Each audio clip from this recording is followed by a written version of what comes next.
शनिवार के मुकाबले रविवार को अधिकतम तापमान में मामूली इजाफा हुआ। ये 32.4 से बढ़कर 32.8 डिग्री रिकॉर्ड किया गया, जो सामान्य से 1 डिग्री ज्यादा है। इसी तरह सोमवार को भी सुबह की शुरुआत भले ही ठंडी हवाओं के साथ हुई, लेकिन सुबह 10 बजे तक सूर्यदेव ने अपना रौद्र रूप दिखाना शुरू कर दिया था। दिन में 12 से 1 बजे के बाद तापमान 30 डिग्री के पार पहुंच गया है, यानी सोमवार को भी अधिकतम तापमान 33 डिग्री तक ही जाएगा। मौसम विभाग की माने तो अभी भले ही गर्मी असर दिखा रही है, लेकिन मार्च की शुरुआत हल्के बादलों के साथ होगी। 1 मार्च से पश्चिमी विक्षोभ प्रवेश करेगा, जिसकी वजह से बादल छाएंगे। 3 मार्च के बाद बादल अधिक रहेंगे।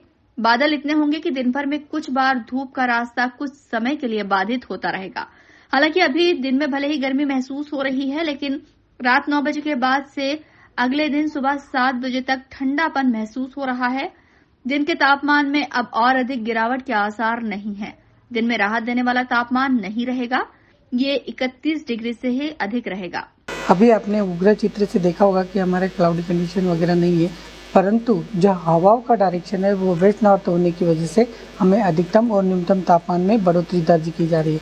क्योंकि नॉर्थ ईस्टर्ली हवाएं प्राप्त होती, जब हमें ठंडक प्राप्त होती है, और वेस्ट नॉर्थ हवाएं प्राप्त होती तो तब हमें गर्मी प्राप्त होती। तो अभी आप देख रहे होंगे कि कृषि महाविद्यालय की ऑब्जर्वेटरी में कुछ दिनों से अधिकतम तापमान 33 डिग्री सेंटीग्रेड और न्यूनतम तापमान 11 डिग्री सेंटीग्रेड दर्ज किया गया है। और हवाओं का जो डायरेक्शन है वो वेस्ट नॉर्थ है। अभी आने वाले समय की हम बात करते तो 5 दिनों में हमें हल्की हल्की हो सकती क्लाउडी कंडीशन प्राप्त हो, परंतु वेस्ट नॉर्थ हवाएं प्राप्त होने की वजह से हमें अधिकतम तापमान 34 से 35 डिग्री सेंटीग्रेड और न्यूनतम तापमान करीब करीब 15 डिग्री सेंटीग्रेड होने की संभावना भी है।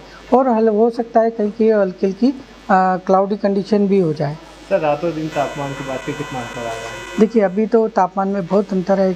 करीब करीब 11 से 12 डिग्री सेंटीग्रेड न्यूनतम तापमान है, और अधिकतम तापमान दिन का तापमान भी 33 डिग्री सेंटीग्रेड, तो करीब करीब बहुत ज़्यादा डिफरेंस है।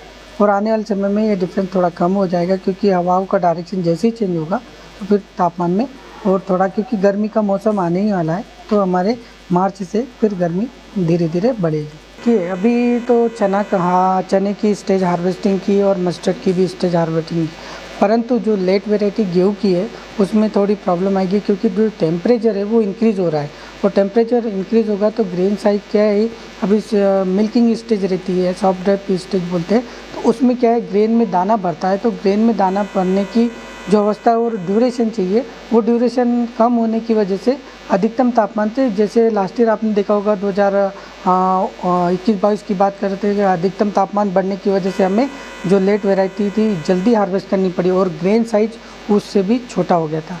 तो मैं किसान भाइयों से सलाह कर दूंगा कि एक पानी की व्यवस्था करें, और टेम्परेचर इंक्रीज होने पे सुबह के समय पानी की मतलब इरिगेशन करने की आवश्यकता पड़ेगी। फिलहाल फरवरी में भी मार्च और अप्रैल जैसी गर्मी का एहसास हो रहा है, लेकिन 8 मार्च यानी होली के बाद से गर्मी अपने तल्ख तेवर दिखाएगी। Bureau report, INN news, Indore.